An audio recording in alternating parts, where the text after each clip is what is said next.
Hello and welcome to Market in a Minute. August 11, 2025. Robust corporate earnings and fresh optimism about resolution of the circular debt seem to have given the KSE 100 index the final push it needed. It is now firing on all cylinders, bullish all the way. Of course, such situations do always create the risk of overextension. So let's take a slightly deeper look. Okay, so here we are. This is a candlestick for the day, a 1547 point jump. Now it would be hard to find a more bullish chart than this. Higher highs, higher lows in uncharted territory, highest in history.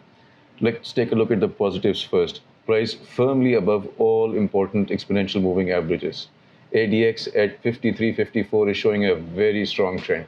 MACD shows increasing momentum.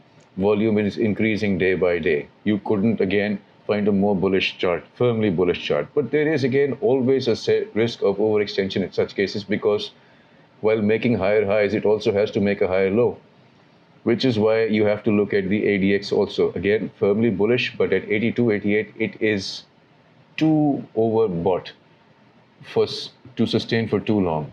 And also the index is now too far away from the, let's say, 10-day exponential moving average, for example. So it now is susceptible to mean reversion, which means there is likely to be a higher low also somewhere. So the verdict is important now. The uptrend remains dominant with strengthening momentum, no doubt, and improved volume. But the setup is stretched. So buy and buy more on dips. This is very bullish territory. Stay tuned.